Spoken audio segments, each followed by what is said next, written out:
right, good afternoon, everyone. Welcome to the City of Madeira Beach Variance and Special Exception Use Special Magistrate hearing. My name is Bart Valdez, and I'm the appointed Special Magistrate to hear today's. I'm a practicing attorney and have been a member of the Florida Bar for over 19 years. I've been appointed to this position in accordance and with the authority set forth under Florida law and the City of Madeira Beach Code of Ordinances. It is my role to fairly and objectively review the matters presented today in these requests. As such, I would like to advise you of certain matters related to today's proceedings. Today's matters will be heard in the order that they appear on the agenda. At this time, I have read and reviewed the applications with all attachments, any other written submissions by anyone having an interest, any timely submitted written objections, and the materials provided by the city staff. In all cases, the hearing will be conducted in the following order. First, we will confirm that public notice has been proper. Second, the city will present its case and staff report, and the applicant may ask questions of the city's representatives. Third, the applicant will present his or her case supported by any witnesses and evidence, and the city may cross-examine each witness.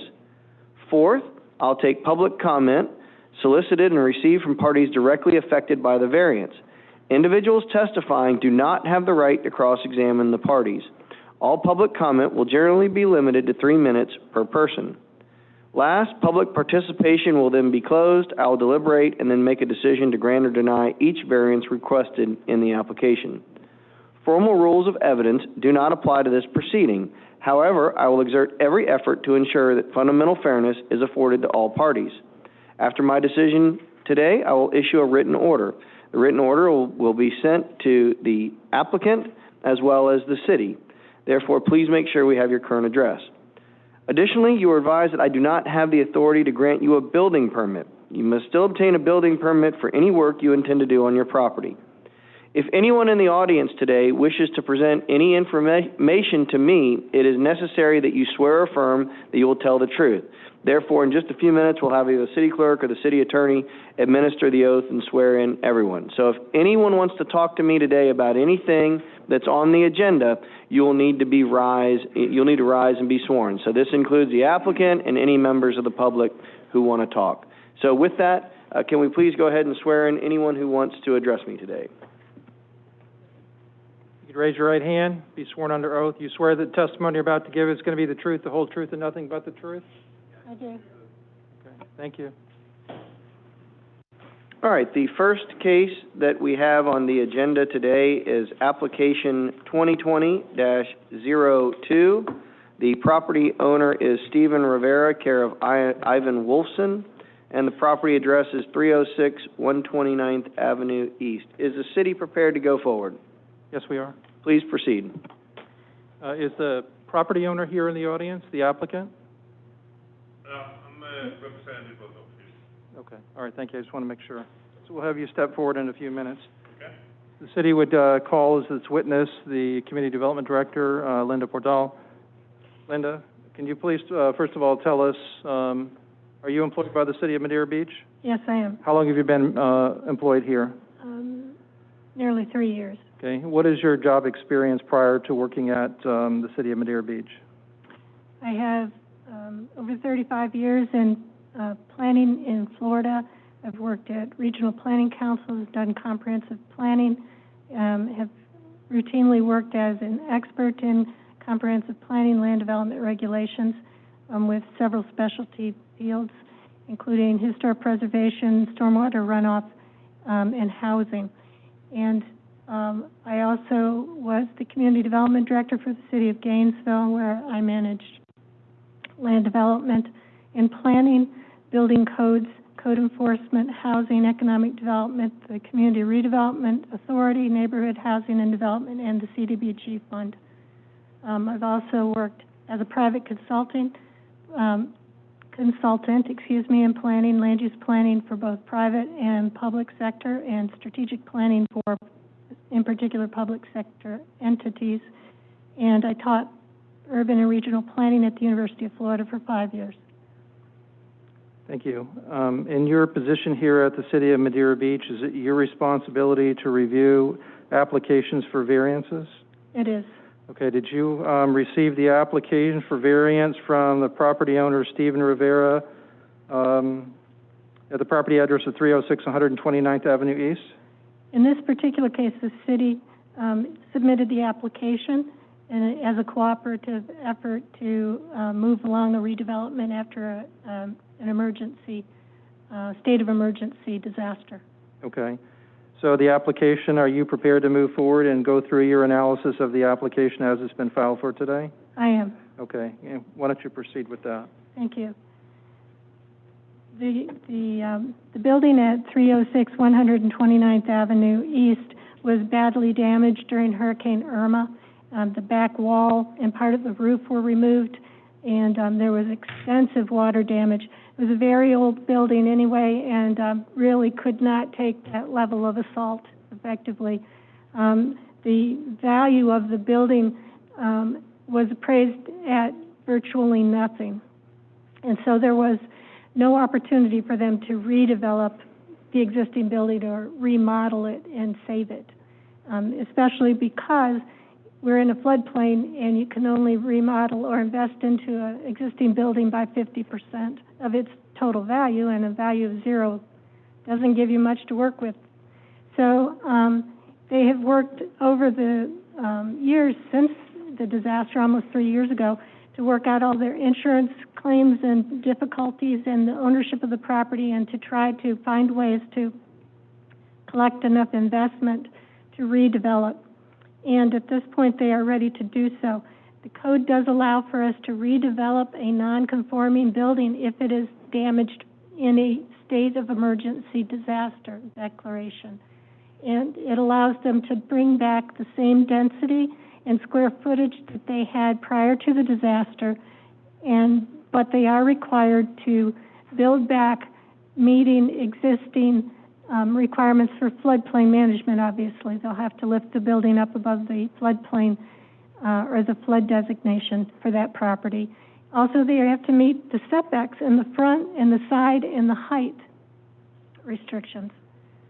In this particular case, the lot is wedged shape, and in order to get the number of units and the square footage back, it's pulled too far forward. The existing building is too far forward. They would like to push it back a little bit further than it is now, but if they were to push it back enough to meet the full side or front setbacks, they would encroach on the side setbacks. And so what's being proposed is a variance from the 25-foot required front setback to 18 feet, which would allow them to build back their density and their square footage. They are also going to square off the building to make it a little more rational development. It was an old, difficult style building, and they'll be able to meet their side setbacks. All of the parking will be under the building. This new arrangement will it allows some parking parallel on the property, but it'll get rid of all the pull-on parking that currently is out in front of the building. So all in all, it will make the property more conforming to code. The staff recommended approval based on several findings. The standard, it's an irregular shaped lot, which makes it difficult to meet all of the existing conditions, or meet all of the code conditions, while at the same time getting back the assurance of the same density and size. It's in a residential neighborhood with a character for closer setbacks to the street. This is a historic style neighborhood, and a lot of it actually has been torn down. The property faces parking lots. The property next door to it is pulled forward into the setbacks, and the property on the other side has a side setback that encroaches on that same side. So actually the proposed building would be in keeping with the line that's established by those buildings on that side of the street. In addition, there are proposals for development of the parking lot across the street, which would have a very minimal setback, and that would be more of an urban style development. The architecture and engineering considerations in subsection E were met in that this is a catastrophic loss caused by the hurricane, and that the rebuilding will allow us to put a building in that actually meets all of the conditions of the code for floodplain and reduces the safety considerations for that property. It also, those kinds of developments and improvements are really good for the city in terms of its community rating system and benefit the entire community in maintaining or improving our insurance standing. One of the criteria is that it not be a self-created hardship. The property size, shape, and the disaster obviously were not caused by the property owner. And the limitations of the development for codes, setbacks, were created after the building was put in place. Granting the variance will not confer on the applicant any special privilege, in that the multifamily itself is allowed in the R3 zoning, and that the redevelopment at 2 floors above parking would be compatible with the newer structures in the area in terms of its height and its massing. The literal interpretation would deprive the applicant of rights commonly enjoyed by other properties. As I indicated, other properties are set closer to the road, and the variance granted is the minimum variance that make possible the reuse of the land and the redevelopment. We've gone over all of the design with the Planning Commission. The Commission did recommend approval, conditioned upon their getting the variance that's required. So if this variance is approved, it will go on to the City Commission for final approval of the redevelopment plan. That would help eliminate, as I said, a nonconformant problem and with the floodplain management, and just general condition of the neighborhood would be greatly improved. This would be much to the advantage of the city, because a lot of time and effort has gone into maintaining the security on this building for 3 years. It's a nuisance building. It generates trespassing interest and safety problems, and it's been very important that we move this along. The reason the building is still standing is that redevelopments are not allowed to be granted anything that's already been demolished. So until they go through the redevelopment process, they are unable to demolish the building. But staff had recommended that we do want to make any variance and the redevelopment approval conditional upon their timely demolition of the building and moving ahead with the suggested redevelopment plan. It's not intended to recommend approval of a variance with no plan associated with it for the property. Thank you. I have a few other questions for you. In response to the application that was received, was a public notice issued to property owners within 300 feet of the property? Yes, it was. Okay. And was that posted on July 17th, 2020 at the property site, City Hall, and the City of Madeira Beach website, and also the library? Yes, it was. Okay.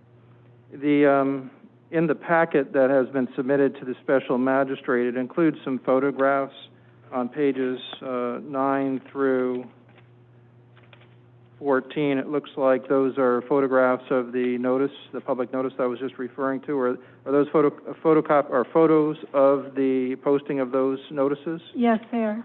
Okay. And in the application referred to earlier, this is the application that is in the back of the packet also, starting at page 15? Yes. Okay. There are also some additional information in the back of the packet. Can you explain what that is? For example, it looks to me like there's a preliminary site plan and some additional information. Can you go through that? The preliminary and concept site plan for this is associated with the redevelopment proposal. Gives you an idea of how the building will be laid out on the site and why it can't be slid back any further than it is because of the wedge shape. What you see there are the parking spaces underneath the building. Those are the numbered spots are under the building. There's the opportunity for 3 spots up in front, and the design of the building has not been set, but we do know that predominantly the parking would be under the building, and it will not be directly accessed from the street. Also, they're squaring the building off, as I mentioned in the back, to make better use of standard building measures and materials. It has an inset on one site in order to because any new area needs to be consistent with the side setbacks. There's also an elevation certificate associated with this because it's a redevelopment plan. We have several points throughout any development in which we require elevation certificate review, and that just gives you some indication of the height and the layout of the existing building. There's a boundary survey included, as is always required with redevelopment plans. Okay, thank you. Has the city received any positive or negative responses, either by email or any other type of correspondence in relation to this application? No, it is not.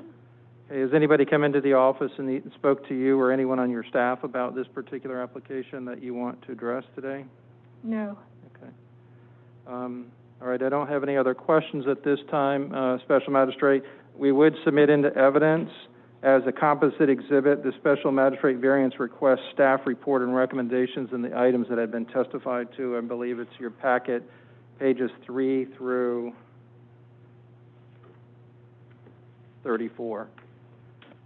All right, Mr. Trask, we'll go ahead and accept into evidence as Exhibit 1 to Application 2020-02, the application packet and variance request, pages 3 through 34. Sir, you're here on behalf of the applicant? Yes. Come on forward to the microphone. Hi, sir. In just a couple minutes, I'm going to give you the opportunity to tell me anything you want about this project. As you heard, the city is recommending approval of this project, or of this application. You have the right at this point in time to ask Ms. Portal any questions you want to ask based upon what she was asked. In other words, you have the right to cross-examine this witness. Do you have any questions you want to ask Ms. Portal about what she said? No, I don't. No. All right. We have done it by emails already. Sounds good. Sit tight right here. Mr. Trask, anyone else on behalf of the city? No, we have no other witnesses. Thank you. All right. And, sir, give me your name. My name is Gary Kalke, K-A-L-K-E. All right. And, Mr. Kalke, what's your affiliation to the applicant or the owner? I've been involved since a personal friend of mine, and I'm a marine contract in the area, so I'm doing him a favor to do this for him. Gotcha. All right, Mr. Kalke, this is your opportunity to tell me anything you want to tell me about the application, the property, or anything like that. All I know is that back in 3 years ago, the building was the roof got blown away from the hurricane, and since then it's just been a nightmare for everybody. So Ivan wanted to remodel it, but FEMA doesn't allow that. So at that point, the only thing we can do is just take it away. And the problem was with the parking, because there's only, the way the square footage is right now, you can only put about 8 cars down in the building. But the way we did it now, by moving the building towards the seawall, we are allowed to park basically now 10 cars in there, and that's what we needed to do. So everything that you have on drawing will be fine with us. All right. And before I turn it over to Mr. Trask, the city has asked that the conditions of the approval be that, number 1, the building is demolished, and 2, the property is redeveloped. Does the owner applicant have any objection to those conditions being included? Okay. Mr. Trask, do you have any cross-examination for the representative of the applicant? No, sir. All right. Thank you, sir. You can go have a seat. Okay, thank you. All right, everyone, this is the time for public comment. Again, we're only taking public comment this time on application 2020-02, which is the property located at 306 129th Avenue East. Is there anyone who wants to come up and provide public comment? All right, I don't see anyone, so we will go ahead and close public comment. Mr. Trask, anything else? No, we just ask that you approve staff recommendation.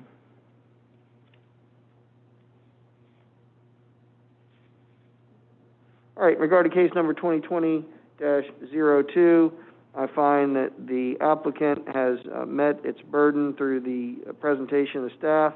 Therefore, I'm going to go ahead and grant the variance, subject to the condition that the current hazardous building is demolished and the property is redeveloped in accordance with the redevelopment plan as defined by Section 110-97 of the Madeira Beach Code of Ordinances. All right, let's move on to application number 2020-03.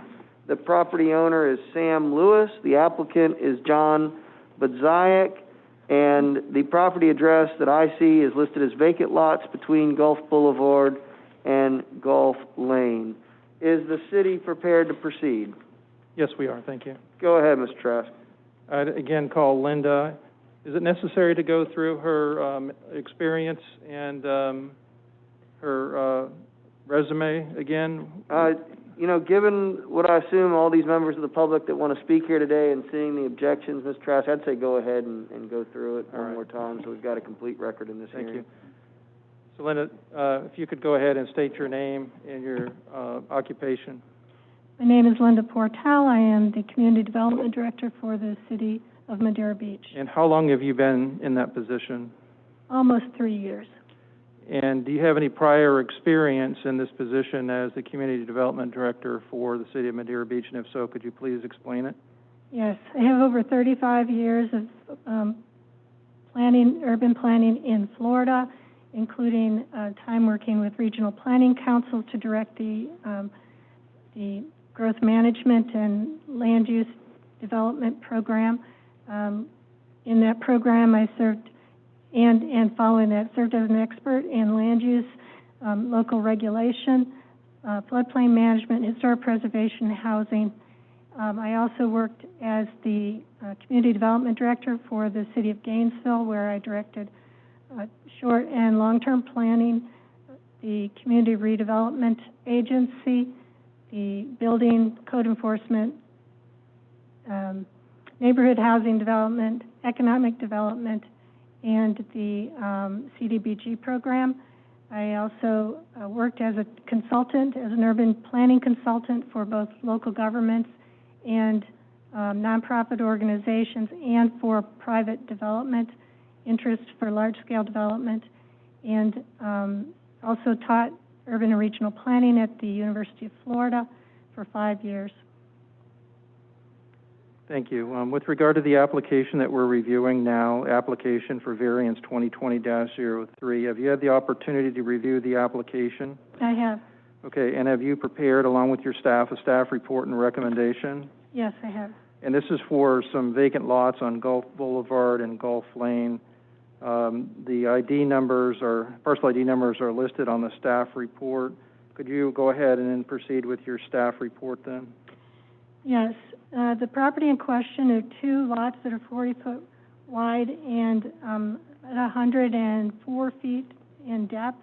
They span the distance between Gulf Boulevard and Gulf Lane and are south of 131st Avenue West. The property is currently being used as parking, although a good part of the time it's mostly vacant. It has not been developed in the past. It has a history of being vacant or used as parking.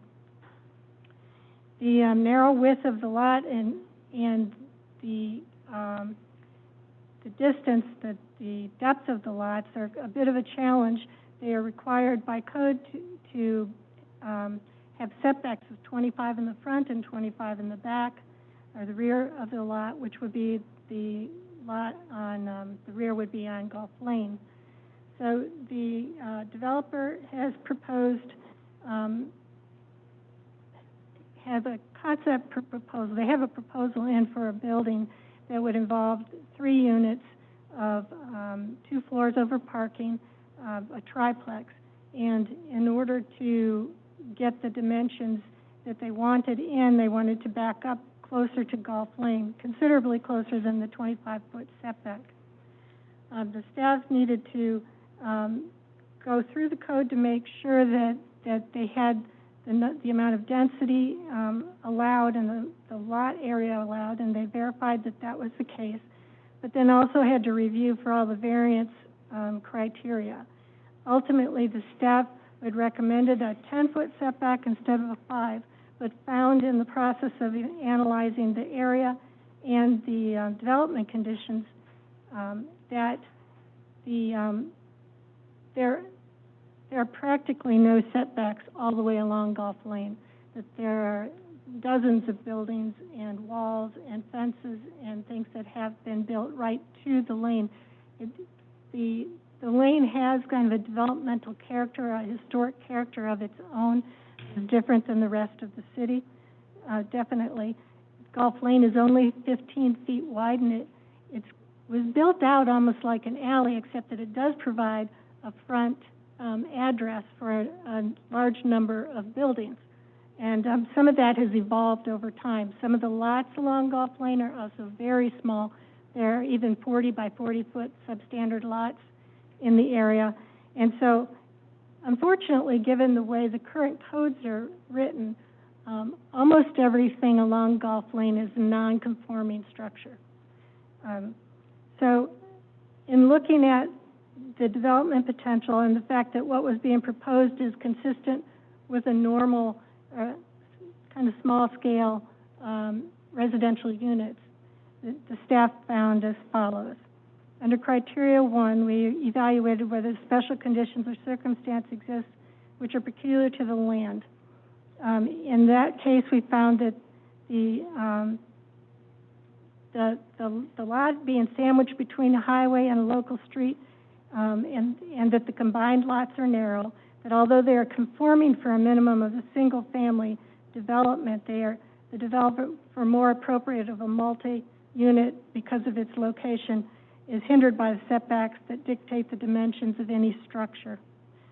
We found that the residential neighborhood of the character is different and distinctly different than the codes would seem to indicate, that a variance would be compatible with the neighborhood character of the area, which features most structures built to the right-of-way, and by that I mean all the way up against the right-of-way. And that some are setback 5 feet, and some are setback 10. Very seldom is it any more than that. There are some that have larger setbacks because their parking lots have been put up to the street. That, in fact, some of the structures, including the property immediately to the north, are placed right up against the right-of-way, and sometimes more than one side of the structure. A setback of 10 feet would allow for a standard-sized building type, but would also provide for greater safety and maintenance access than the 5 feet that's required. And so the city had recommended 10 feet. And in terms of the architectural and engineering considerations, we found that the new structure must be compliant, obviously, with floodplain regulations and the fire codes. All development is subject to site plan review of the entire development and to the building codes. And the existing use is non-conforming, but allowed by, the proposed use is non-conforming, but allowed, if allowed by the special magistrate. The proposed residential tourist use would be more consistent with the adopted land use and zoning. Under criteria number 2, the special conditions and circumstances do not result from the actions of the applicant. Again, this is not a variance request in response to some action that's already been taken. It's really related to the vacant parcel. The hardship results from the location of the lots and their setback requirements that relate to density. In some places in the code, the code provides that density can be reached, but then the codes provide also so many code restrictions that you can't get to the density.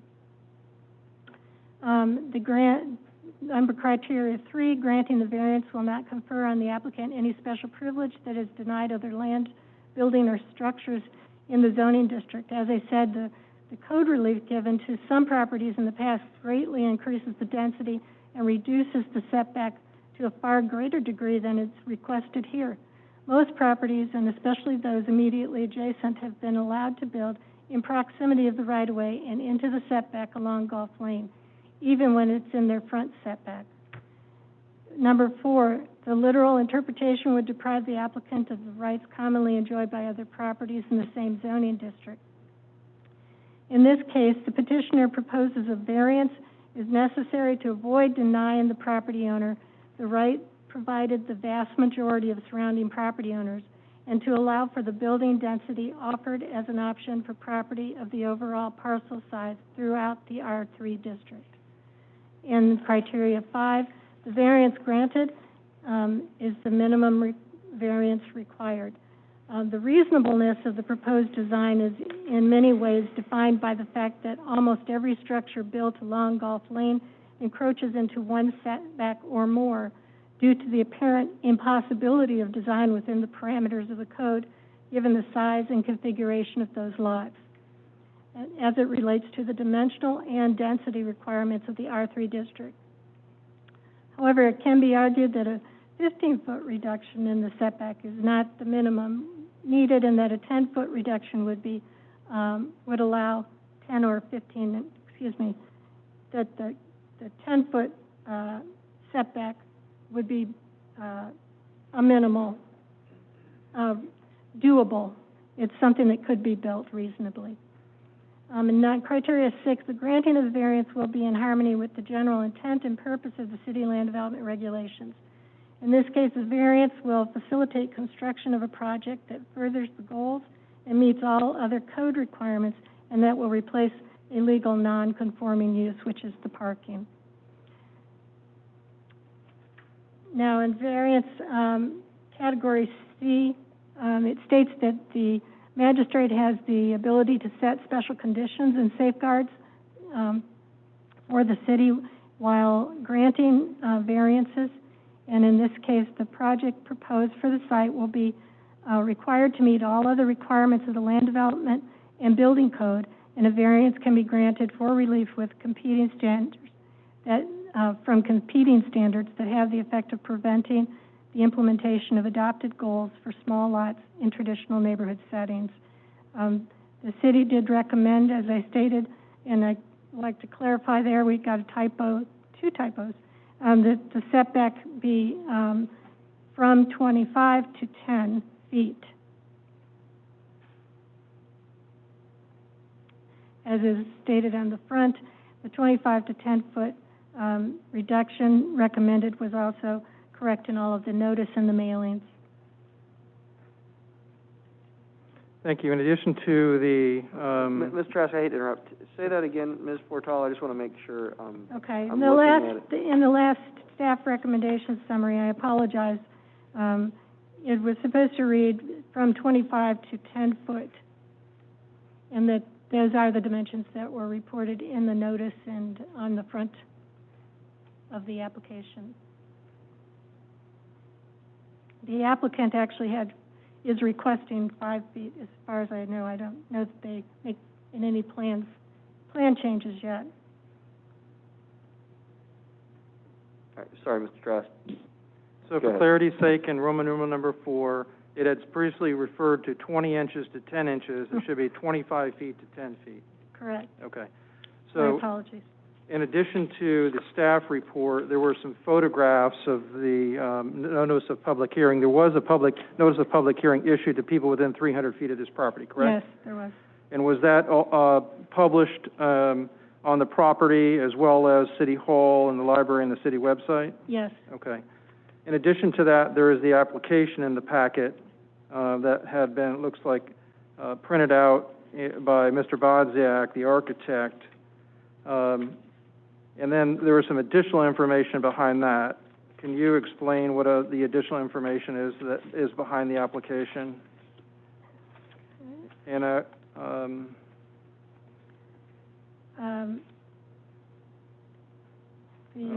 sorry. This is actually just additional pages to the application. Yes. Okay. All right. So, in addition to the application itself, did you or your staff go out and take photographs of the property and surrounding properties? We did, yes. Okay, I'm going to go through some of those photographs with you shortly. Okay. I'm going to hand the packets to the special magistrate, and then we'll go through them. Got 2 sets, if I can approach. Okay.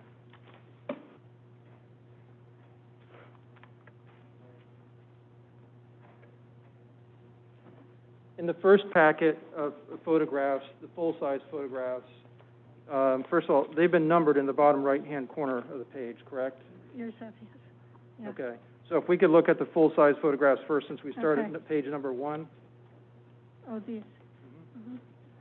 And if you can explain, first of all, who took these photographs? I took these photographs off of Google Earth. Okay. And could you just go through each one of the photographs? First of all, I want you to explain what number photograph that you're on, so the special magistrate can follow along, and then what the photo depicts. Okay. The first, I took pictures around the property, in particular because there are several people who have claimed to, requested that they be included as affected parties. I wanted to make sure that their circumstances were documented and that they had something to work from when they made their presentation. One of the petitioners, or one of the property owners, had given us a large number of photos, so I wanted to make sure that all the other property owners had at least one photo in the record to work from.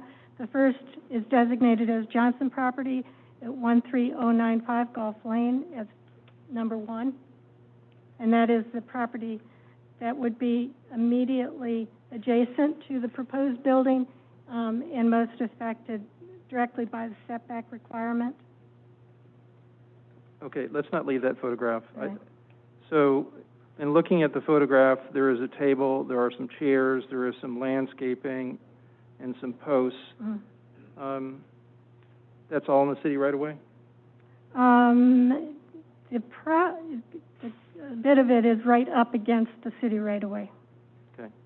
The house is at a bit of a angle, and at one point the house is set back about 5 feet at its closest mark, but the rest, they have kind of a wedge up in front, but the post in front and the fence go right up to the city right away. Okay. If you could go to photograph number 2. Yes, okay. This is documented as Hutchinson resident, and I spoke to the Mrs. Hutchinson earlier today, and she wanted to make a point that not only had they put their names in as affected parties, but they had sent comment, and I told her that I would bring in the photos. You could see that they would be kind of kitty corner from the property. They are across the street from the Johnson property in the small greenhouse, which she informs me was built in the 30s. As you could see, there were no setback regulations at all at that point. So the corner of the house goes, she says it goes right up against the right-of-way. And as you could see, there's mailboxes and such in there, and a parking lot next door, actually row of parking that are on the street on 131st, right next to it. Okay, let's go to photograph number 3. Ms. Trask, can I jump in here? Ms. Portal, just to give me some clarity and understanding, if you look on the left side, is this Gulf Lane on the left side of the photograph? Yes. Okay. And that was what you described earlier as almost like an alleyway, but it's treated as a thoroughfare, and people Right. do use it. Mm-hmm. All right. And just out of curiosity, because I read in some of the objections, there's objections that this changes the character of the neighborhood. Right. What is this? This looks like more than a single-family residence to Yes, me. it is. What is that? That's the All Seasons Okay. in the background, and that's immediately, that would be the property that the subject property will be facing directly. And what, is that a condominium? Yes, yes. Multi-unit condominium? And in fact, Ms. Hutchinson said that she was making note that they also have a unit in the condominium there. All right. Thank you, Ms. Portal. Sorry to interrupt, Ms. Yeah, I knew that they will be here as well. How many floors is the building that you were discussing with the special magistrate, where the condos are? Oh, I think that they're 6 floors. Okay. All right, next, the photograph number 3. Okay. That is the property at 13137 Gulf Lane, and that's kind of a combined property. It's owned by the DeConte family and is connected, structurally connected to the house further off to the left of the property, which you'll see in the next. This property is also, as you can see, very close to the right-of-way. In fact, they've come and made improvements themselves to the property to create a sharper line there along the road, and to put the gravel out, or actually into some of the right-of-way. Okay, next. The next. Ms. Trask, again, just a couple questions on this photo. It appears to me in the top center of the photo to be a higher building, a taller building. What kind of building is that?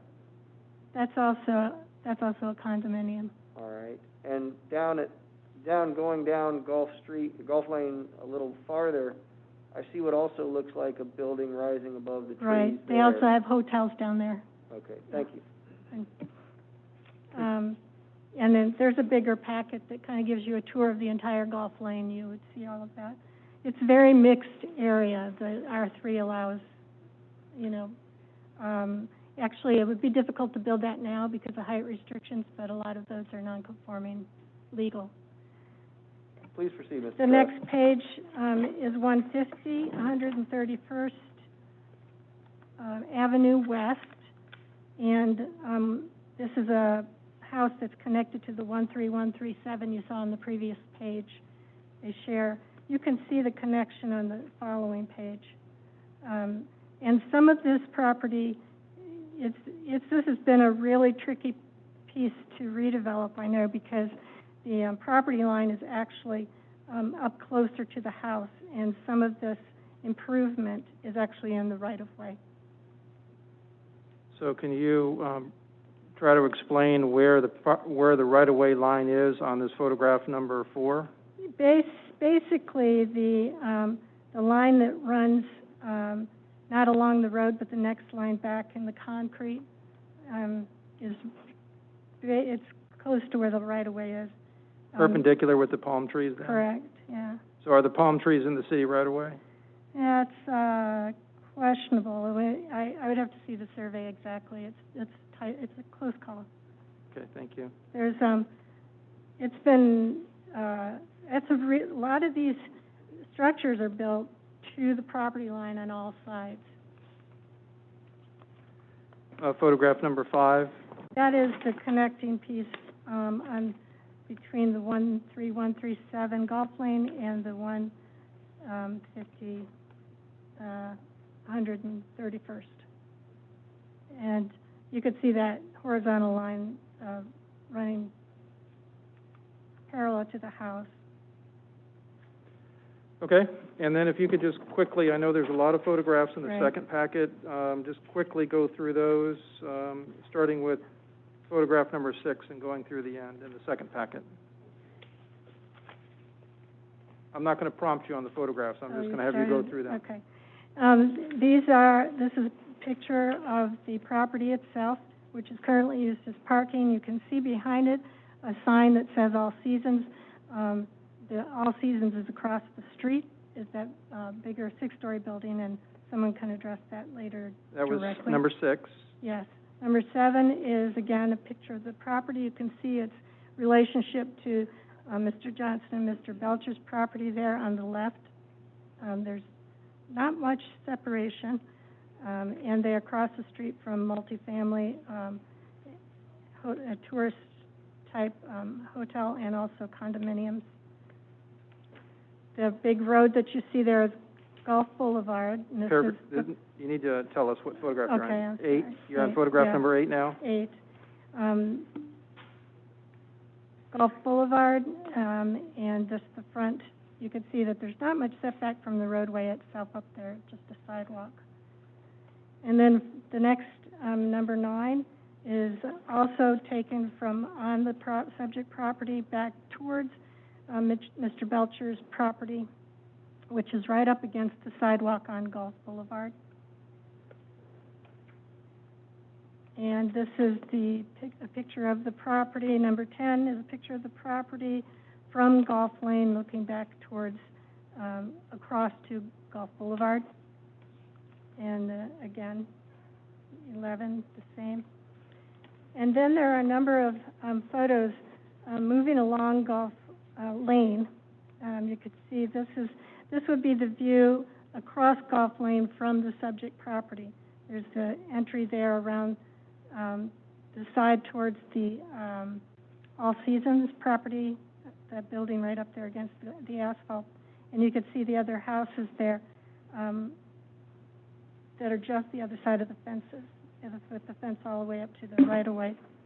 Oops, I'm sorry, this is upside down. This is a view standing on Gulf 13. Lane. Yes, I'm sorry. On Gulf Lane, looking at the Hutchinson property on your left and the Johnson property on your right. And as you look down Gulf Lane, you can see the corners of buildings and things coming right up to the right-of-way. Next. I got a question about photograph number 13. Okay. Where the car is sitting on the right, Mm-hmm. this is the property that we're here on today? Correct, yes. Okay. The 14 is taken from the intersection of Gulf Lane and 131st, looking back towards the Johnson property, the Hutchinson property, and the All Seasons in the back. So the property that we're talking about today is halfway down this photograph on the left-hand side? Correct. This is 131st. It's Avenue West, and you're moving back down 131st towards the beach. That's the beach in the background. That's the All Seasons behind it. That's photograph 15? Correct. Photograph 16 is again the picture of 13137 Gulf Lane, which is on the northwest corner of Gulf Lane and 131st Avenue West. This next shot shows the approximate property line for the front of that property that leads down towards the 150, 130 First Avenue. This is number 17. And Ms. Portal, let me stop you there. So this green line in the writing says approximate property line. Approximate. Looks like it's about 1 or 2 feet from the house that it sits on there now, or the structure that sits on there now. Yes. It also looks like there's some, if I'm looking in the background on the right-hand top of number 17, appears to be some multi-story, multifamily structure. Yeah, further, yes. Mhm. It's a multi-story, but it's a single-family home. That's a single-family home there? Mm-hmm. Okay. And that's just the picture of 150th again, number 18. I'm sorry, 150th. 150, 131st Avenue West. And then we're looking down Gulf Lane there.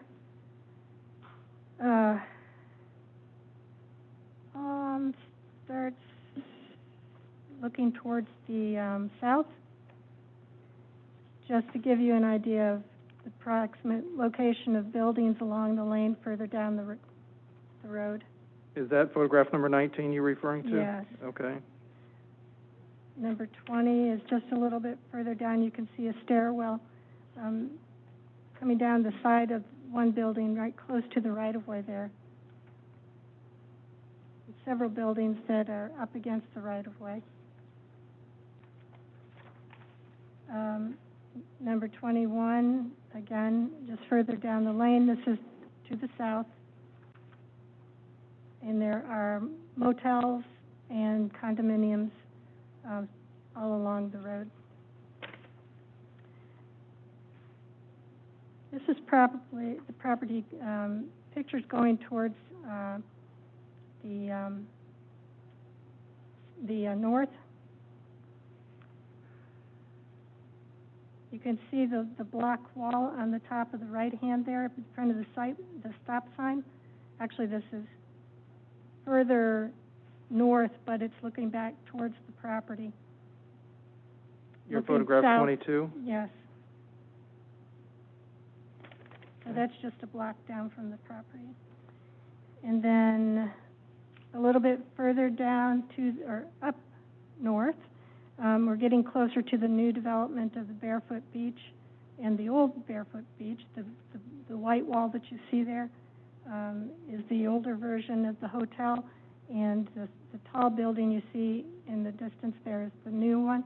These were built with the PD, so they were built right up against the right-of-way without use of the same setbacks. And this next one, 23. 23, as you can see, that's the new development of the Barefoot Beach. That's actually, we're on 24 now. Oh, 24, I'm sorry. And this is just further down Golf Lane. You see sometimes it's garages that are up against, other times it's the primary structure itself. Photograph 25. And just continuing to move north on Golf Lane, 26.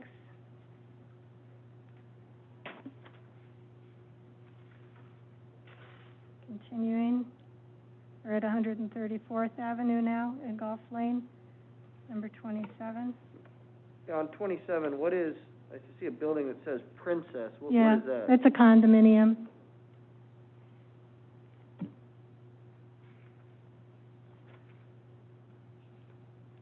And we're getting towards the end of Golf Lane. And your next photo is, I think it's 28.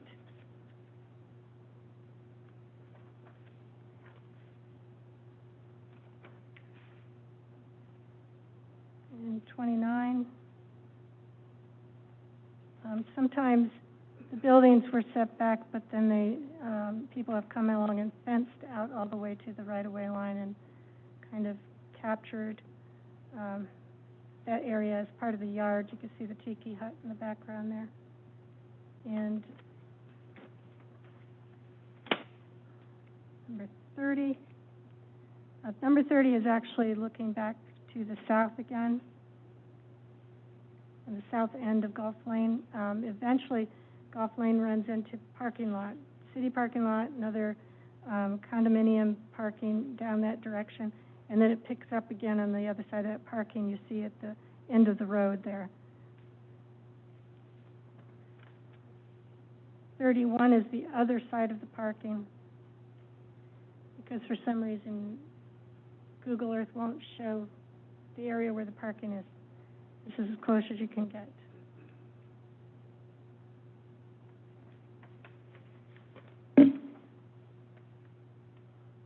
Again, this is from the south looking north, but it's towards the very southern end of the Golf Lane. Is that photograph 32 you're referring to? 32. The one with the red post? Yes. Okay. And this is the very end of Golf Lane, where it connects to Golf Boulevard. And the building to the right, is that a condominium? Yes. Okay. Thank you. A lot of these they were built as condominiums, but they're used as tourist accommodations now, rented, some short, some long-term. Thank you. I'd like to tender into evidence these photographs, 1 through 33 as the city's composite exhibit number 2. All right, let's do this, Mr. Trask. I'm going to go ahead and accept into evidence as exhibit number 1 the materials in the agenda packet, pages 35 through 58. Now, Mr. Trask, just for purposes of the record, on page 49, there's a copy of the check paying the filing fee. I've just crossed through the account information on the check in case this goes into a public record somewhere. Thank you. That's been redacted.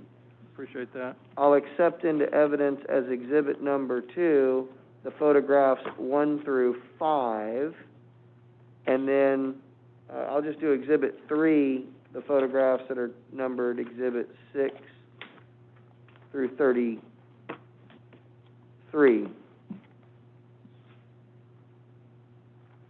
All right, anything else for Ms. Portal? No, that's it. Is the applicant or owner, or anybody on behalf of the applicant or owner here? All right, come on forward, sir. Okay, give me your name. Jack Boziak, I'm the architect and representing the owner and this owner's agent. All right, Mr. Boziak, you have the right to cross-examine Ms. Portal on anything that she testified about. Again, as you know, I'm going to give you the full and fair opportunity to come up here and tell me anything you want to tell me. Yeah. But during this portion of the hearing, you can cross-examine Ms. Portal. Are there any questions you want to ask Ms. Portal about what she just testified? No, actually, I don't. I've discussed it with her some, and I think we're pretty much, have had enough discussion about it that we understand where. All right. I wonder if... Hold on. Again, I'm going to give you Okay. every chance, but the city may have some more witnesses. So hold on just one second. You have no questions for Ms. Portal. Ms. Trask, do you have any other witnesses? No, but I do want to bring to your attention a number of affected parties so that we could give them the opportunity to cross-examine if they have questions as Sure. well. All right. Mr. Boziak, have a seat, Okay. and we'll get back to you in just 1 minute. Let's go through this. All right. The first notice of intent that I have is on behalf of All Seasons. Mr. and Ms. Asmer. Oh, come on up, ma'am. All right, Ms. Asmer, how are you today? Thank you. I'm the property manager. Okay. I work for Liberté Management that manages All Seasons. All right. Now, I'm going to let you cross-examine, but hold on. I've got a notice of intent of a party, and it's signed by Nikki Asmer, Esquire. Are you that person? No. Okay. Is Nikki Asmer here? No, she asked that, she feels we weren't given enough time. Okay, We did not get the notice. I want to get your name and everything like that, so Sure. hold on. And could I ask you to step into the microphone a little there? Yes. Not as sensitive we'd like. Thanks. All right. Ma'am, give me your name and spell it for me, please. Colleen, C-O-L-L-E-E-N. My last name is McLaughlin, M-C-L-A-C-H-L-A-N. All right. And you said you're the property manager? Yes, for All Seasons Vacation Resort. Okay. Now, Ms. McLaughlin, I'm going to give you a full opportunity on behalf of a party who's filed notice to tell me whatever you want to tell me. But this part of the proceeding is your opportunity to cross-examine Ms. Portal. Okay. Just limited to that. Are there any questions you want to ask Ms. Portal? No. All right. Have a seat. I'm going to give you your chance to come back up here in just a moment.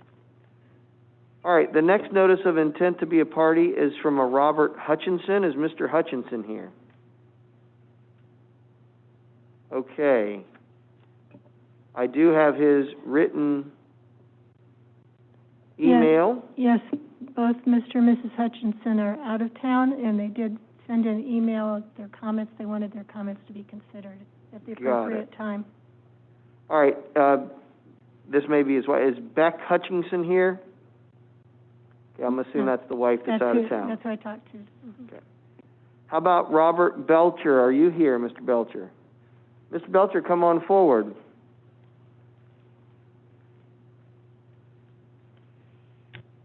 Mr. Belcher, again, as with Ms. McLaughlin, I'm going to give you an opportunity in just a few minutes when the city's done with its case to tell me anything you want to tell me. But at this point in the time, you have the ability to cross-examine and ask questions of Ms. Portal. And that's all we're doing right now is just asking questions of Ms. Portal.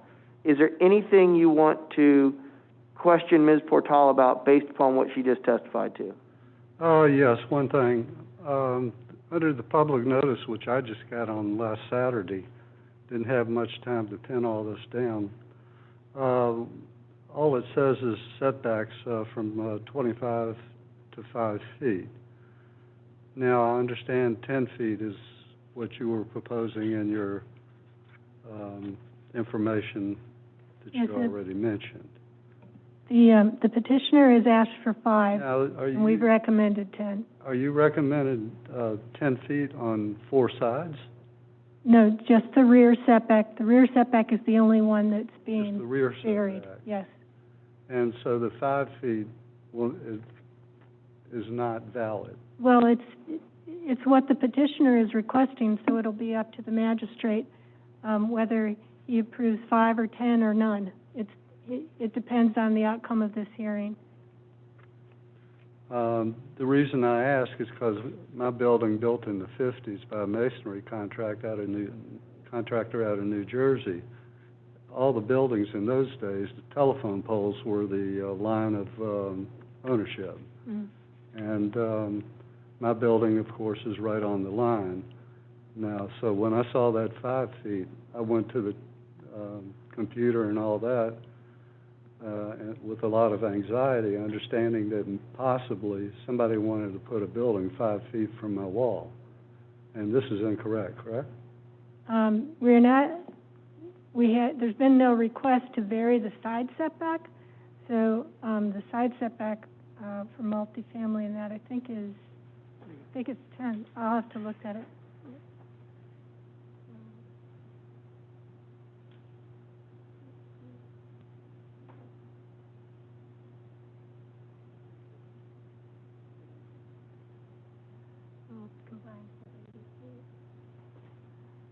It would be a minimum, well, it'd be a total setback of 15 feet for the 2 lots combined, with 7 on either side.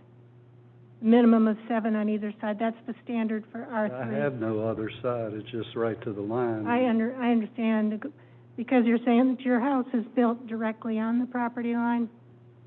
I understand the concern. Yeah, typically, you would both have a 7-foot setback, or at least you would have 5. 14 feet?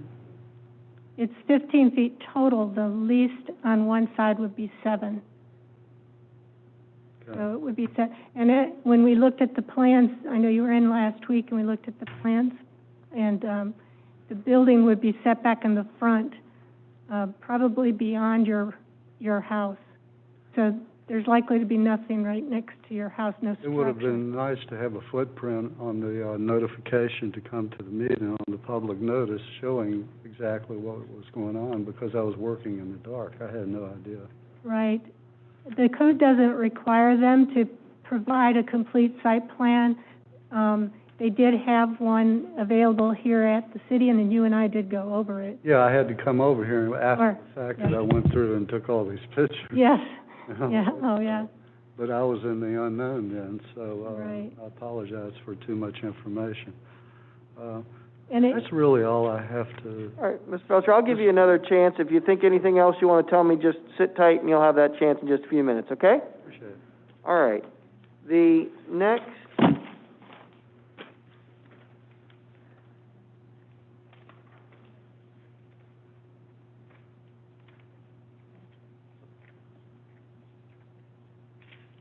All right, the next affected party or notice of intent to be a party I got from John W. Johnson. Is Mr. Johnson here? I am. Mr. Johnson, come forward. Sir, just like the others before you, this is the opportunity you have in the hearing to ask any questions of Ms. Portal. Again, I'm going to give you an opportunity to come before me and give your own presentation and tell me directly anything you want to tell me. However, at this time, if you want to ask Ms. Portal any questions, just like Mr. Belcher did, this is your opportunity to ask her questions. Do you want to ask her any questions? Just a couple. Go ahead. Most of the questions, Mr. Belcher just asked some of them, and I assume that's in the record, is it not? That's right. What Mr. Belcher asked, so I don't need to go over that again, just takes time. But you have an analysis program that I've got today. Is that what this is called, an analysis? Staff report and recommendation? Yes. Okay, in Section 3, where it says analysis and findings, Yes. it says that the property is required to have 10 feet on each side for setbacks. Does side mean on the width, not on Gulf Boulevard and Gulf Lane? but Yes, side? that is indicating that, and I will need to look at how this is divided up for the I'm R3. just reading it. I know. I just want to make sure that I haven't provided you with incomplete information, because the side setbacks are different depending on what type of development is going in and how wide the lot is. And Ms. Portal, while you're looking at that, my understanding is the only requests today that I'm dealing with or being asked to grant is a reduction of the rear setback. So Correct. I'm not being asked to do anything with the front setbacks, the side setbacks. That's going to be pursuant to whatever the code requires already. Is that correct? That's correct, yes. All right, and if I, let me just interrupt you, Ms. Johnson, real quick. And if I also understand, for the benefit of the public who are going to comment, what has happened here is the applicant is asking for reduction of the setback to 5 feet, and the city, however, is not recommending that, but rather a 10-foot setback from the back. So what the city is recommending is that the building will end 10 feet from the right-of-way on the rear of the property to Gulf Lane. Is that correct? That's correct. All right. Please go ahead, Mr. Johnson. I just want to make sure I'm on the That's same not the variance asked for, but the recommendation of the city, is that correct? That's correct. Okay, and we're not dealing with side setbacks whatsoever today. That's my understanding from Ms. Portal. And that's from 25 feet to 5 feet, right? Correct. That's what I read somewhere. Correct. Okay. And do you know why we never got the notice for this meeting? I don't, because I sent those out and I did not get an envelope back indicating it had not been developed, except I got the all seasons back. I don't know if you got 2 notices, but that one came back undeliverable. I used... All of us, I think, did not get them. I didn't. And, Right, I'm 13095 Gulf right. Lane, by the I know when we, Okay, that's all I have. Thank you. Thank you, Mr. Johnson. Okay, we have one, I'm sorry, I got 2 more. Philip DeConti, are you here? Hi, Philip, please come forward. All right, Mr. DeConti, you've had the ability to see the others, and this is, again, your opportunity to question Ms. Portal. Hi, Ms. Portal. Just like the others, I'm going to give you a chance after this part of the hearing and another part to present directly to me anything you want to say. But if you want to ask Ms. Portal any questions, this is your opportunity. Sure, thank you. And mine is more about the technical, right? So when I read the application, it says to build a 3-unit building with a 5-foot setback, right? We know that. From the 15-foot rear alley. So are you talking about Gulf Lane as the rear alley? yes. Okay. And it's a 15-foot wide. Because it's a street. It is a street. Not an alley. No, it's not an alley. Okay, all right. And then you put where most, and some put many, existing units between Gulf Boulevard are constructed with as little as 1-foot setback.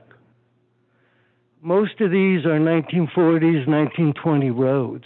So what happened is there was no setbacks honored. These were just existing properties that now it's not a sand road, it's a dirt, it's a paved road. Is that correct? That's correct. Okay. And then you have the number 104-foot lot. Where is the 104-foot lot? Because in the city, and I don't know if I could approach, or even if that's the right word, you can see Powell's County has them as 89 feet. Okay. And I think what's happening is there was already an eminent domain issue on this property when they widened Gulf Boulevard, which in the analysis is called the highway, by the way. So I'm even struck at the application, let alone the report about the application. But I could go into the report too. The 104-foot actually comes from the information that came from the survey provided to the property owner. So if it's 89 instead of 104, it explains why, even more so, why they need some setback relief. And I apologize. It's hard for me to even hear what you said. I'm sorry. Sure. No, not at all. But as I said, the property owner had provided information, including survey data, indicating the depth of the roadway, or the lot itself, and we had that here in-house. Sometimes when we get these from the property appraiser, they're not accurate. A lot of times they do general measurements, but if I was able to get it, and there's a big builder in our, that is a lot, right? When asking for a variance. Let me just, if I understand, this is page 45 of 58, Exhibit 1. It appears that the application represented that the depth of the lot was 89 feet. Yes, I see that. We have other documents from the property owner showing it to be 104. So there's some contradiction between this and other information we have with the redevelopment plan, I think. And Special Magistrate, my issue is, it was already a smaller lot by eminent domain. So that variance is even more significant. I understand what you're saying, I understand what Ms. Portal's saying, and again, I'm going to give you a chance to come back up and tell me anything. Is there any other questions you want? Yes. Some of the data in the analysis and findings is also incorrect or inaccurate. The density for a multi-unit one family is not 2480, it's 2420. Okay.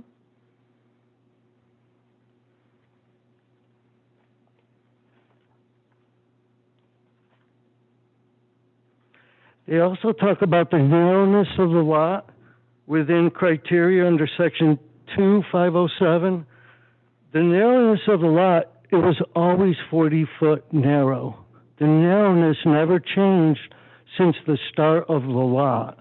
So I just wanted everybody to know that it always is what it was. Thank you. Thank you, Mr. DeConte. I appreciate those questions. All right, it looks like we also have one from Tamara DeConte. Are you here? Yes, I don't need to. Okay, no problem. I'll give you another chance to come up in case your husband misses anything later. All right. Okay, Mr. Trask, did I miss any interested parties? No, those are the only ones that I had. All right, Ms. Trask, is there any kind of redirect you want to do with Ms. Portal? No, not at this time, thank you. All right, are there any other witnesses that the city would like to call? Hold on, if you're just a member of the public, if you didn't already fill out, you did? Okay, I'm going to give everyone who wants to talk in the audience an opportunity to come up in just a few minutes. This is just the portion where you get to cross-examine Ms. Portal, and the only people who get to cross-examine are the people who filled out a notice of as an interested party. So, Ms. Trask, I think the question I asked you, is there anyone else you want to call on behalf of the city? No, not at this time.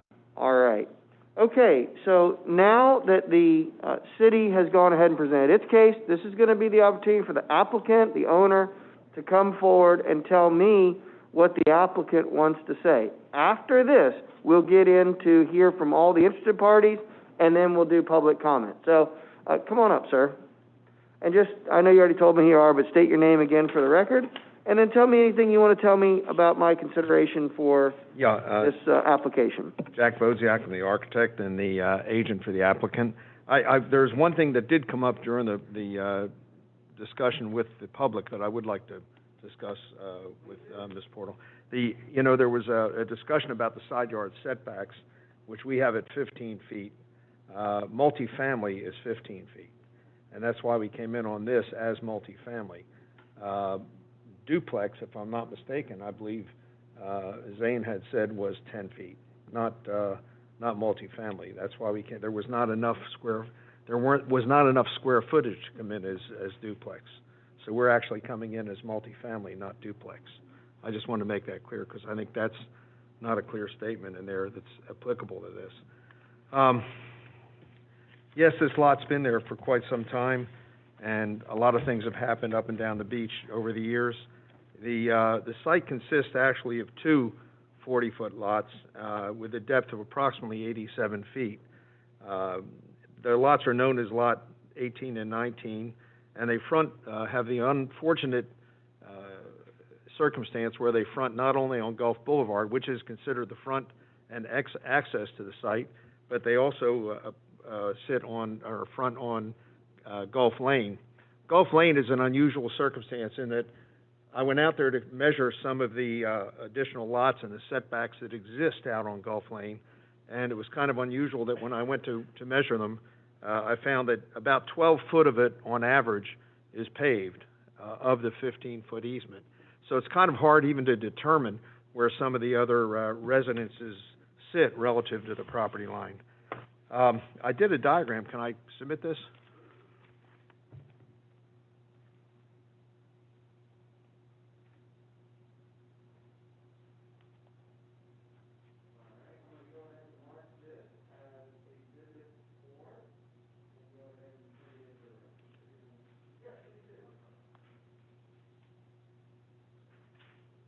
Ms. Trask, and this will be Exhibit 4.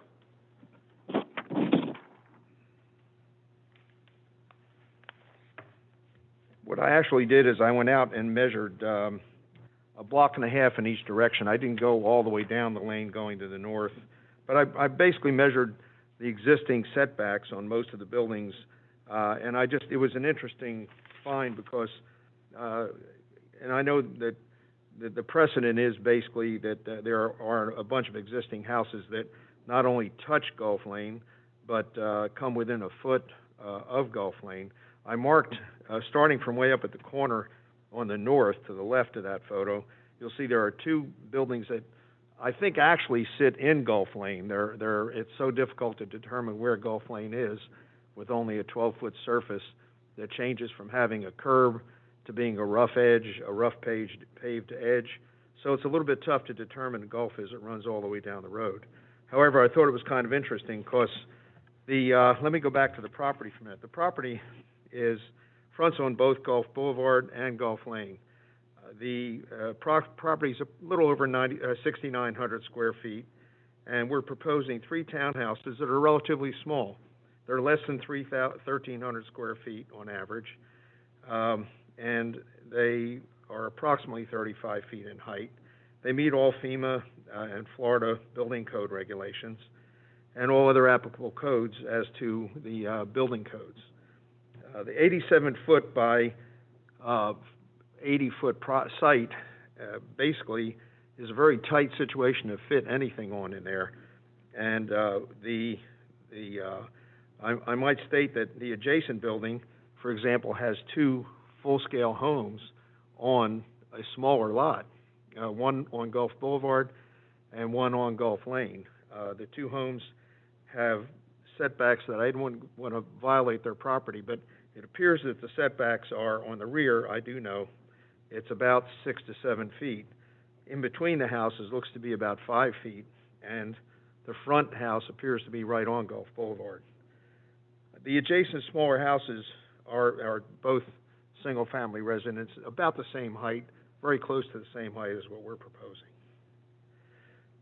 The survey shows similar properties. If you go north, to the north there are 7 units with 5 foot or less clearance to Gulf Lane, as best as it could be measured. To the south there are 4 with 5 foot or less. There are 2 to the north with 10 foot or less, and to the south there are 4 with 10 foot or less. The Gulf Lane has a 15-foot access. In my estimation, it appears that it really is not a primary, it doesn't count as a primary road. I know that the city does consider it in some instances, although I couldn't find it in the code, to be a residential road because there are residences on it that have addresses. When you look back over the applicable codes versus the buildings that are there, I think what we're trying to do is just not have a 87-foot lot have only 35, because of the angle of the lot a little bit, have 35 foot of buildable area.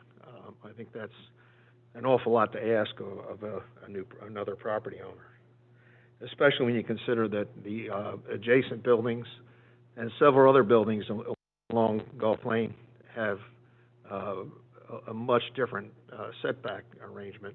Now, I know that if we were asking to have a similar setback to what's there, from a standpoint of being able to go right down to Gulf Lane, I would understand that it's a little difficult to approve.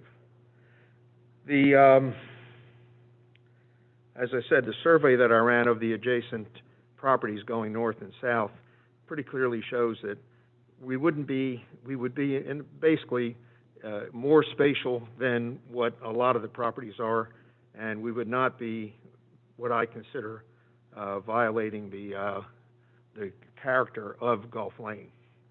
I know the staff has requested a 10-foot. I would say that we could compromise to the request of a 7.5, simply because with that we'd have a reasonable building footprint to make use of. and possibly achieve the 3 units that we're trying to achieve there. Basically, that's pretty much everything I have. I'll answer any questions. All right, Ms. Trask.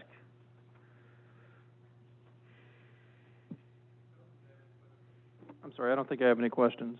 All right, I just want to make sure I understood the last point, because it seems like you meet every criteria, at least according to the city staff report, except there was the one criteria where it said there, could be argued that a 15-foot reduction is not minimum needed.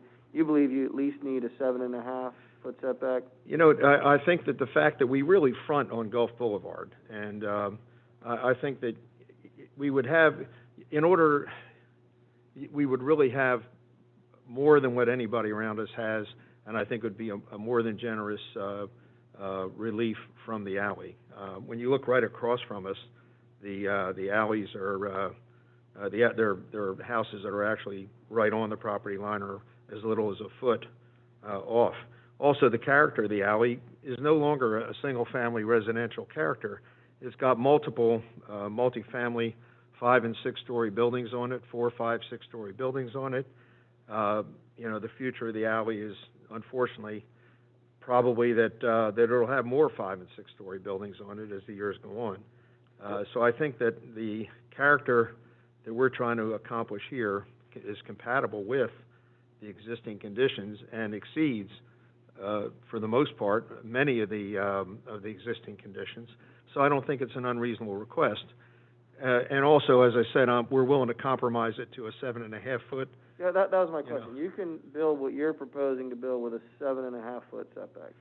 I could make it squeeze. Yeah, I could squeeze it in much more than that, and we would have to then be here asking for an encroachment into the front yard setback on Gulf Boulevard, and you're not going to get that with FDOT. I understand. All right, Ms. Trask, I asked the applicant some questions. Do you have any additional questions based on what I asked? No. All right. All right. Is there anyone else, Mr. Bozyak, that you want to call to speak on behalf of the applicant, or is there anything else you want to give me?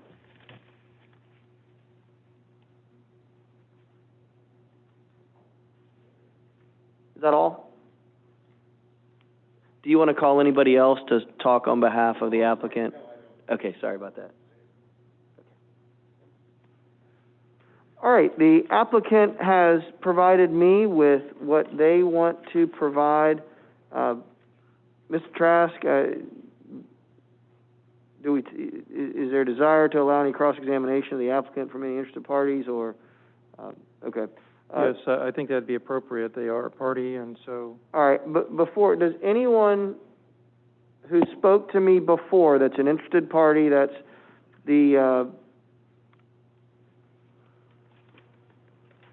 that's Ms. McLaughlin, Mr. Belcher, Mr. Johnson, Mr. and Mrs. DeConti, do any of you want to ask the applicant any questions? Okay, you would. Anyone else other than Ms. McLaughlin? Okay. How do we want to do this and maintain our social distancing, Mr. Trask? Is there a second, Mike? How do we want to handle it? Well, hold on. We got to get it on the record, so I just have to figure this out as to how we're going to... Maybe just have her ask the question, and he can step up and answer and step back. So ask the question, step back. Mr. Bozyak, come up and answer the question. So which way will the people be that are owning the property come out? Are they going to be coming out on Gulf Lane? Because that's already a tight... Now, when you're going up, or when you're heading north, you can't get 2 cars through Gulf Lane. So all right. You understand the question, sir? Yes. All right. Come up and give us an answer. The primary parking for this is off of Gulf Boulevard. We had some access for unloading or whatever in the back, but it's not counted. We didn't really count that as our applicable parking. We do have some pull-unders, but at 7.5 feet off of Gulf Lane, you could pull in enough that you would be totally off of Gulf Lane. Got it. Any other questions, ma'am? I just want to make sure that we have the right address for all seasons, because she said that's the reason why we didn't get our notice. Did I give you the address for all seasons? Yeah, step up here, please, in the microphone. We cannot hear you, and we're trying to get it on. Could we verify the address for all seasons? That's one of the reasons why we didn't get our notice. Sure. Why don't you give it to us, and then I'll have it here as well. 13070 Gulf Boulevard, Madeira Beach, 33708. Excellent. All Seasons Vacation Resort. Thank you. I would suggest also that you check with the property appraiser, because that's what we use as the property appraiser's list. And it was addressed to a management address in Treasure Island. So you need to get with them and clean that up. Thank you. Mr. DeConte, you raised your hand, you want to ask a question? Come on forward, wait till you get to the microphone, you'll ask your question, and then we'll have the applicant answer your question. Thank you. I have just a few questions. One, you said that the lot is of the same character as the other homes that are in there in terms of the variance you're requesting? Oh, sorry. Sorry.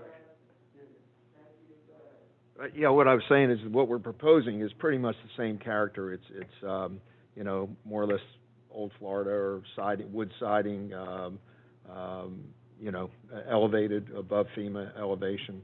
So the setback you're looking for, We got to stay in front of a microphone, I'm sorry. So the setback you're looking for, do you have any examples of those setbacks going from 5 feet to 25 in the recent few years? Actually, with the exception of the condominium projects, there really, I don't believe, if you look at the photograph, I don't believe there were any that were at 25 off the rear. No, reduced to 5. Reduced to 5? Oh, there's several examples of it along there. Do you have them of the rear setbacks, not side setbacks? Oh, yeah, that was a photograph I... Mr. DeConte, if you Yeah, want to here, look there's at if you want to look at exhibit number 4. If I could put this in the record. Well, hold on. Here. Do you want to see what he showed me first? Yes, but I'd have to look at it. Okay, well, I'm going to give this to you. You can take it with you, because I've already seen it. Now, this I physically went and measured. Okay, well, hold on. I'm going to let you ask the applicant. I'm going to, Ms. Trask, you have any objection to this going in? I don't know what it Exhibit is. 5? If not, if you do have an objection, I'll just... It's pulled from Pinellas County, and what I did was Hold on, Mr. DeConte, hold on. Sure. We can only talk at one time. Ms. Trask, if you have an objection, I'll just moniker it as a demonstrative aid or something like that. Okay. I'm going to call this demonstrative aid A. Okay.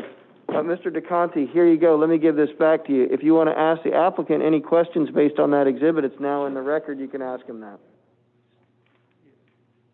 So what I did, I just physically measured, and you know, when you say it's like the neighborhood, I'm not sure if it really is like the neighborhood.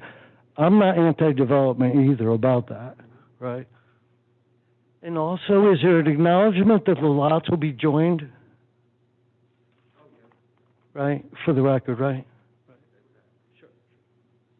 Yeah, we would have to do a unification of title on those. And for example, when you look at the one that I had submitted, I mean, there are several, just take the two homes that are on lots about a quarter of the size.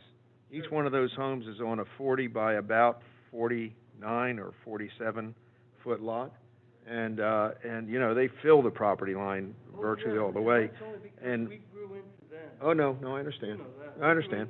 But I think that when you go up and down the alley, to say that what we're asking for, you know, doesn't fit the existing character that's there, I think is not correct. I mean, I think the existing character is very much houses that are within about at the most 15, 17 feet of the... It's really a potentially could be a safety issue. It could be another eminent domain issue. There's a gas line on the property. And so to go from 25, to me, that's just a lot. If you want a 20, but to me, it's just a lot. That's my opinion. Sure. No, thank you. All right. Okay, I'm going to let you keep forward to look at it, but I need that back before, if you want to look at it for a few minutes before you come back up, that's fine. Okay, great. Okay, excellent. And can I keep this? Okay, great. Here, do you want this one to study? There you go. You can, it's all right, it's all right with them. Okay. All right. Did anyone else who had filed a notice of intent to be a party want to come and ask the applicant any questions? Again, you're going to have an opportunity to tell me everything. This is just the opportunity to cross-examine. Mr. Belcher, you want to ask some questions? Yeah, I just have one. All right, come on up. I got a chance to look at your plan, on Friday. And, Speak into the microphone, please. I got a chance to look at the plan on Friday. Notice there's a parking on my side, which is 13098, and it's the 2.5-story brown building. And I was wondering where your tree line sits in proximity to my block wall, which is 2.5 feet high. Where you have a tree line and a parking lot. Now, the tree line... Mr. Belcher, I know the record's not picking you up. I know it's hard to talk that. The tree line is on the northern side of your project. Do you know how far that is from the Johnsons and the Belcher properties?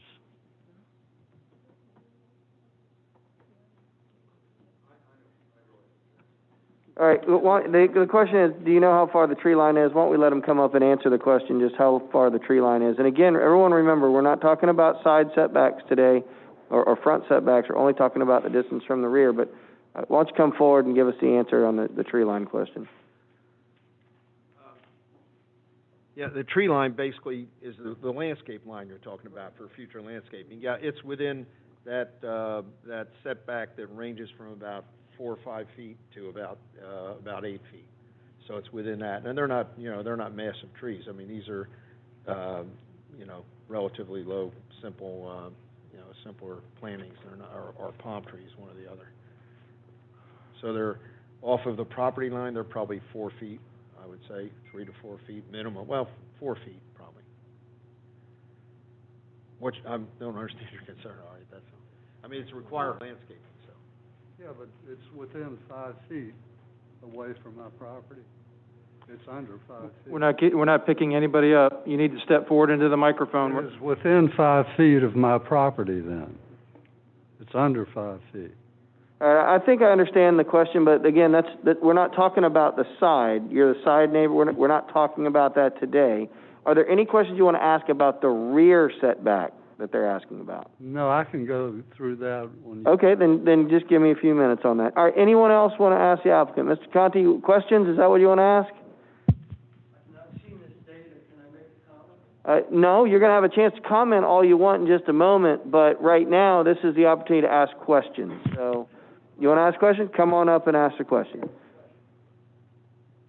And Mr. Johnson, do you want to ask any questions of the applicant, or you just want to tell me what you want to tell me? Hi, so on the Hold on, data... Mr. Connie, hold on. Ms. Johnson, do you want to ask any questions, or wait? Okay. Go ahead, Mr. Connie. Sure, thank you. So on the picture that I was just giving here, there's a lot number 23 that's missing, and it's about a 45-foot setback. It shows the house next to it, the house after it, but it's missing on lot number 23, where it should be a 45. Sure, go ahead.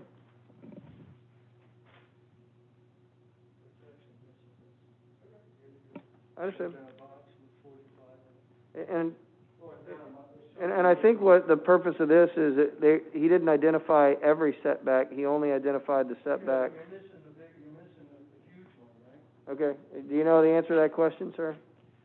Yeah, I mean, I attempted to find all the ones that did not meet code, the requirement. That's all. Which really has not been applied. Even on the new construction of the 7-story building. Hold the microphone up, please. Even on the 7-story building at Barefoot Beach, the 25-foot it was a PD, but the 25-foot setback was was not a requirement. So I mean, I think that I could have spotted every property, but I really thought the ones that were relevant were the ones that were less than or than what the required setback was. I understand. All right, I think everyone has asked their questions. Mr. Trask, anything you want to ask the applicant based upon the questions the interested parties have asked? No. All right, so now at this point in time, it's the opportunity for all the interested parties and anyone else in the public to come talk. Again, we'll go in the order that we started with. Ms. McLaughlin, you want to come forward and tell me? Okay. And if I understand, your position is and your counsel's position is you want some more time to analyze this and everything like that, correct? Yes, I'm seeing a yes. Okay, let's go to Mr. Belcher. Now's your opportunity to come tell me, share with me anything you want to tell me, not just ask questions, but tell me, show me anything you want to show me, and everything like that. Well, it's all mixed up now, so let me get it straight. And if you want to, I can move to Mr. Johnson and come back to you, Mr. Belcher, or I can keep, you can. No, I just have a little bit to say. Okay, go ahead. He mentioned 7.5 feet on the rear setback, which would allow, cars to come in and unload. I think the average car is 20 feet? I don't know how that would work unless it would drive inside the, facility or the, buildings.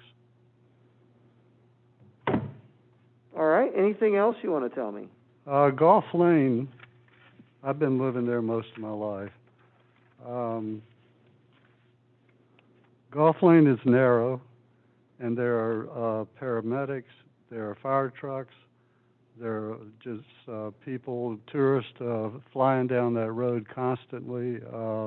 Any other encroachments close to Golf Lane, as small as it is, would be a detriment to that and probably block off traffic at some points, because when we have the JP Festival or July the 4th Festival, or any other items going on in the city events, Golf Lane gets stacked by overflow from Gulf Boulevard.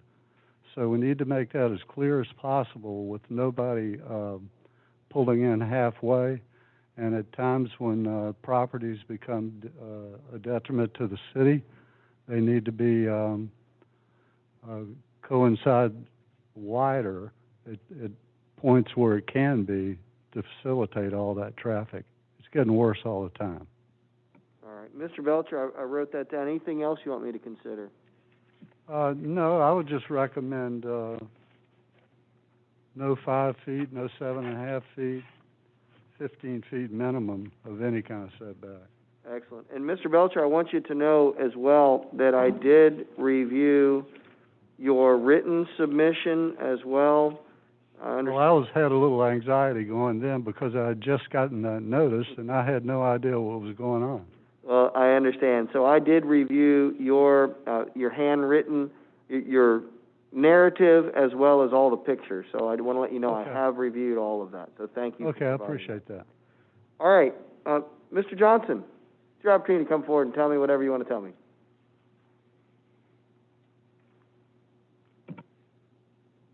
Okay. I have a little something I want to read that has to do with this request for variance. In my opinion, this owner, Sam Lewis, has created an artificial consideration by the special magistrate to do. And that is due to the fact that when he purchased the property, he knowingly it was not zoned for a parking lot.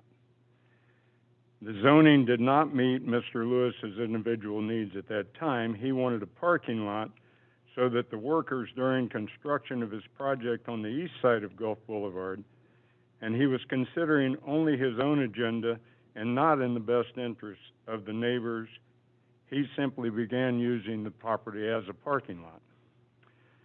It was a non-conforming use and it was ignoring the effect it would have on the surrounding neighbors. A complaint was filed with the city of Madeira Beach. Was Mrs. Portal? Special Magistrate, I'm going to object. This is absolutely irrelevant to the variance hearing. It has nothing. Relevant. Hold on. Let Mr. Trask state his objection, Mr. Johnson. Then I'm going to rule on the objection, and then we'll go from there. So, Mr. Trask, what's your objection? The objection is it's not relevance. The prior parking on the lot has nothing to do with the requested variance. And I understand. I agree. Mr. Johnson, tell me what you want to tell me about why I should or should not let them change the rear setback from 25 foot to either 10 feet or 5 feet. Okay. Well, the reason for that would be some of the same things that have come up due to the density of the property. It's been said here, I have the property at 13095 Gulf Lane. It is the one directly to the north of this property. The zoning did not meet Mr. Lewis's individual needs at that time. He wanted a parking lot so that the workers during construction of his project on the east side of Gulf Boulevard, and he was considering only his own agenda and not in the best interest of the neighbors. It is the one directly to the north of this property. the parking lot, which is not in consideration here, was done, and it really didn't help the neighborhood whatsoever. A lot of dust, a lot of commotion, a lot of noise, a lot of pot smoking, and that was not good. We have always wanted that lot to be developed. The neighbors, I'm sure, would agree. Like Mr. Conte said, he's not against development of the property. We're against it being so close to Gulf Lane because of the access to and from Gulf Lane. It was also said my property is built right to the right-of-way. It's been said in this meeting, and it's in the variance request application. My property is not built there. The only thing that's out to the right-of-way is a beautiful garden that my wife keeps and a shade tree canopy that we sit out on the patio. The house is set back from the property. It's also stated that All Seasons is only 5 feet from the right-of-way, and that's not true either. There's parking, vertical parking for cars before you ever get to the building, so it's nowhere near 5 feet from the property line. So there's little, discrepancies and all that. And I'm sorry that the parking lot issue isn't in consideration here, because the city did present a case and prove a case where that lot has never been used as a parking lot, and yet it was allowed to be. And I would ask if it was grandfathered in as a parking lot, would that have to be vacated before anything could be built there? And again, that's not what's before me today. That'd be something they'll take up with the city. The only issue that I'm going to rule on today is the request to take the rear setback from the code provision of 25 feet down to 5 feet, 7.5, or 10 feet. That's essentially what I'm being asked today. But not the zoning. I'm not approving the development. I'm not approving the design of the development. I'm not changing the density. That's not what's before me today. The only limited issue that's before me today is whether I'm going to allow the applicant to take what the code requires, 25 feet, and reduce that to 10 feet, 7.5 feet, or 5 feet. Okay. Only issue before me today. So we're only considering an 80% reduction of the setback. Well, whatever the setback would be, 25 to 10 to 7 to 5, correct. Okay. All right, thank you. Thank you. All right, Mr. DeConti, your chance to come up and tell me anything you want to tell me. This is the last time, right? That's right. And we're going to go on to other members of the public. You bet. And also, Stay with me. Don't leave. and also we have 2 properties, so I'm speaking for Tamara and myself. I do believe in development, right? The question is how much, right? And so I think in your first report, Ms. Porto, you mentioned a minimum of 10, but you said it would be better and for everybody for future to go to 15. So I vote against this variance for technical reasons, just because it's misstated in terms of the square foot and whatnot and what they want to do. But I think there is some number, right, that I'm okay with, and we have 2 properties right next door. So I just want to mention that. Thank you very much, Mr. Conti. Appreciate it. And like I said, your drawing will be included as demonstrative Exhibit A in the record. All right. Also, because I know it was included in the information, for purposes of the record, Mr. and Mrs. Hutchinson did provide a 1, 2, 3, 4 paragraph statement, and I have gone ahead and considered that and reviewed that. They also sent what looks like a submission for public comment, which is a 1-sentence provision, and I have 1-sentence statement, and I've also reviewed that. I believe that's all the interested parties. Is that correct, Mr. Trask? Yes, I believe so. That's correct. All right, so now we're going to go on to general public comment. So I'm going to give you a chance in just a second. I'm going to go on to general public comment. So anyone who's just a member of the public that wants to comment, please come forward and tell me your name and what you would like to tell me. Hi, I actually should have filed a notice of intent. My name is Stephanie Lopez. Stephanie, please spell your first and last name. Stephanie. And Lopez, Lopez? Yes. All right, and what's your address, Ms. Lopez? It's 13141 Gulf Lane, Madeira Beach, 33708. All right. Ms. Lopez, tell me what it is you'd like to tell me in regard to consideration of this variance. So I'm also strongly opposed to the variance. I think that with the public safety, we need to have at least 15 feet setback. I don't even like the 10 feet, so. So your issue is a public safety. Tell me more about that. What is it about the 10-foot or 7.5-foot setback? There's just so many families walking down there with children, and I'm so nervous. I don't do public speaking. That's okay. I think that with cars pulling out, I don't see how you can fit a car going in and then pulling back out without, I just think there needs to be more space. Got it. Setback, yeah, I'm sorry. All right. So yeah, but your main issue, your sole issue is a public safety issue. Yeah, and just with also the character of my house, there's like 10, I want to see 15 feet at least, a setback. So, and I think that is good. Maybe even more. I would like 20 feet as opposed to 7, not 7.5, not even 10. Anything else you want to tell me, Ms. Lopez? Oh, no, that's it. Thank you very much. You did an excellent job. Thank you. All right. Anyone else from the public? I see only one other. Okay, hold on. Come on up, ma'am. Give me your full name, please. I'm Melanie Collinson. Melanie, can you spell your first and last name and speak really close to that microphone, and don't be afraid to speak loud. It's Melanie.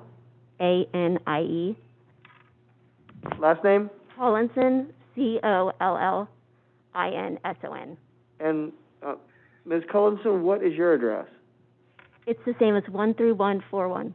Gotcha. All right. Tell me what you want me to consider in regard to this application. Well, public safety, I think it'll pose like a hazard to have such a small variance. I think there should be at least 15 feet for the families and cars and garbage removal and everything. I mean, it's really busy. There needs to be more space, not more overdevelopment. I think that I'm really for development, but not too much development. Maybe a duplex, a two-family home. I feel like it's just too much. All right. Well, I think yes, building is better. Safety and a density issue for the neighborhood is what you're telling me. Yes. Okay. I mean, I'm all for development too. I'm very pro-development, but it needs to be done in the right way, in the proper way, and for public safety and allowing people to be safe. Ms. Colson, thank you for your time. Thank you for those comments. Any other members of the public? Come on forward. As with the others, please give me your full name and address. Hi, thank you. Christine, Kristine, Jepson, Jep, as in Paul, Sen. Ms. Jepson, what would you like to tell me about this proposed application? Hi, our house is at 13090 on Gulf Lane, and I would also just like to reiterate our protest to a 5-foot setback. I believe there is a setback that whatever the bare minimum necessary for them to achieve their objectives should be reasonably looked at and applied in this situation. For all the same reasons that everybody has already stated, Gulf Lane is increasingly busy. Safety is an issue. I fear there's not enough space already for emergency vehicles, other traffic, the building in general. Noise is a huge issue and is not getting any better. And the density and safety would be the major concerns for our area.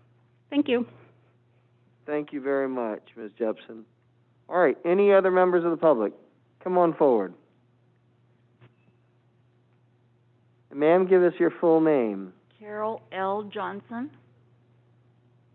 All right, Ms. Johnson, what would you like to tell me? Having been denied a variance several years ago for 6 feet on that property line that you're talking about, I object vehemently that he should be allowed a variance on this property as well, on the side of Gulf Lane. Okay. Anything else you'd like me to consider? All right, I'm going to take your walking away as a no. All right. All right. I think I've heard from everybody in the room, but if there's anybody else that wants to tell me anything, this is your last opportunity before we close public comment. All right, we'll close public comment. I'm going to give the applicant first the opportunity to address any of the issues raised, and I'm going to give Mr. Trask the final word. Come on forward.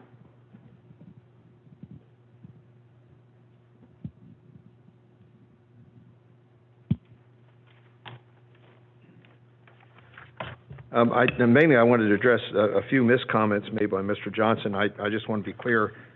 First of all, you know, there was an issue about the parking lot, and well, I'm addressing your issue. Yeah, just go ahead. Let's. You know, that did come before the magistrate, and it was found that that parking lot had been a parking lot for several years. One.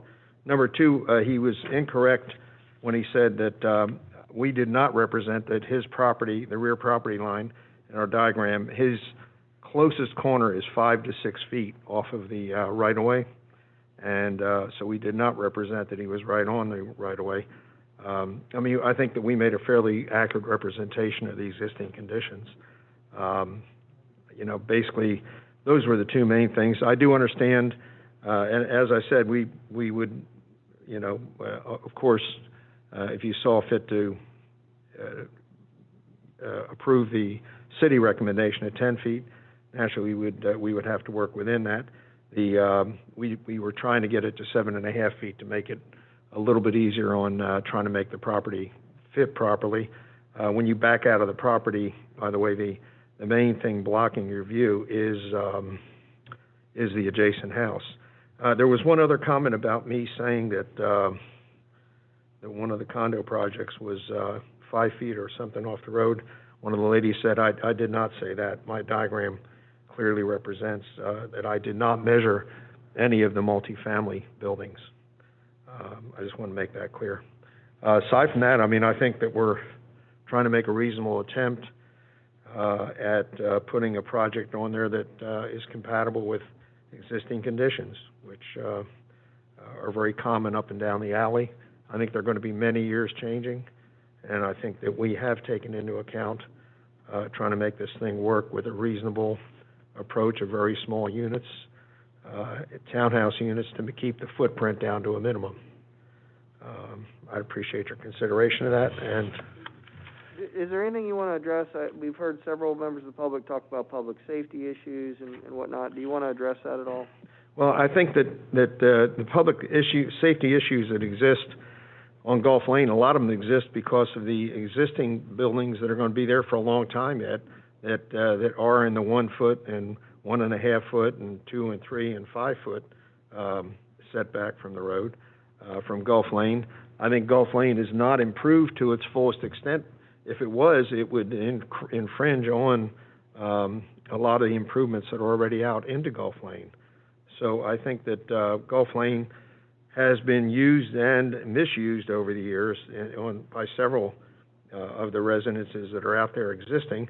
And I think that what we're trying to do is come up with a reasonable solution that allows use of the property, especially in consideration of the existing conditions that have been achieved in the past up and down Gulf Lane. Gulf Lane, there are questions about garbage trucks going down there.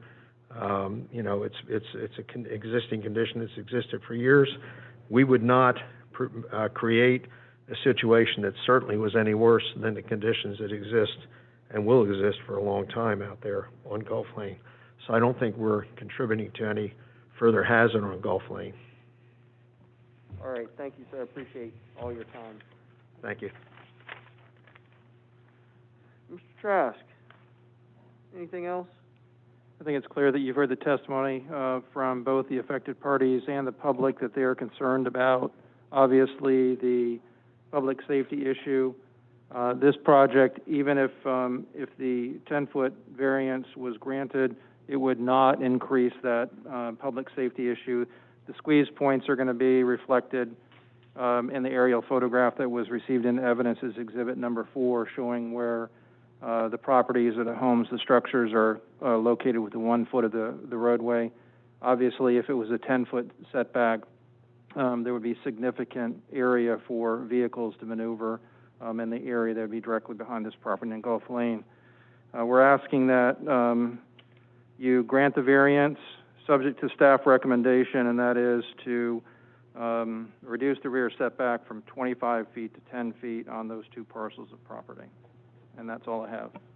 All right, thank you, Mr. Trask. I'm going to grant the variance as proposed by the city, not the applicant, but as proposed and modified by the city to change the rear setback from 25 feet to 10 feet to at least try to address and accommodate some of these other concerns. Also, I'm doing that because there is one of the stated criteria that says the minimum to, if the variance grant is the minimum variance that will make possible the reasonable use of the land. And based upon the testimony and whatnot, I believe that 10-foot, changing the variance to 10 foot is appropriate. So that will be the ruling. I'll get an order out on 2020-03.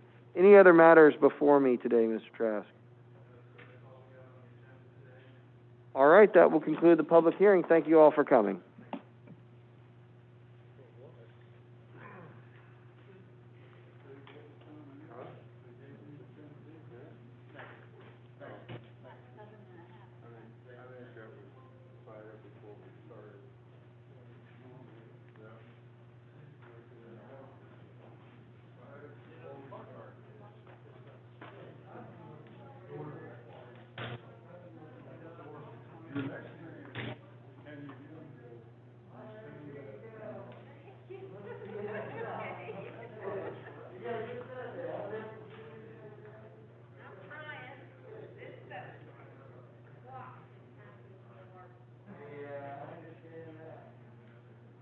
You have to get it just